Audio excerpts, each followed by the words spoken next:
Bike বা scooty নিয়ে কাজে যাচ্ছেন কিংবা রাস্তায় বেরোচ্ছেন, তাহলে সাবধান। শিশির পুলিশ রাস্তায় গলির মোড়ে মোড়ে ঘাপটি মেরে বসে আছে। বিয়ের 11,000 কোটি টাকা দিতে হবে তো নাকি? সেই সঙ্গে আবার জুটেছে বেকার ভাতা, বেড়েছে লক্ষ্মীর ভাণ্ডারও।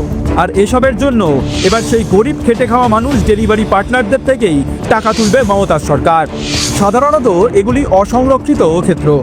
এরকম যারা অনিশ্চিত কাজ করেন তারা বেকার ভাতার যোগ্য। কিন্তু ভাবছেন মমতা 1,500 টাকা দেবে, কিন্তু কয়েনের উল্টো দিকটা একটু তলিয়ে দেখুন। ধরুন 1,500 টাকা আপনি বা আপনার পরিবারের কেউ পাবেন বেকার ভাতা হিসেবে, কিন্তু মমতার পুলিশ টুক করে একটা চালান কেটে দিল, ব্যাস 1,000-2,000 টাকা খসে গেল। ভাবছেন সরকার 1,500 টাকা দেবে, কিন্তু নেবে তার দ্বিগুণ। এটাই তৃণমূলের মডেল। খেলাটা বুঝলেন?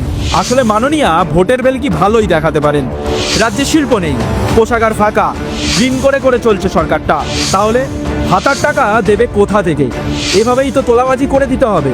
তবে শুধু 2 চাকা নয়, 4 চাকা এমনকি বড় ট্রাক, লরি ধরে ধরেও কেস দিচ্ছে মমতার পুলিশ।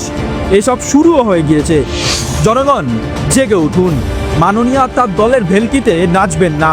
তোলাবাজ সরকারকে এবার উপড়ে ফেলুন। 26-এর নির্বাচন তোলাবাজ তৃণমূলের হবে বিসর্জন।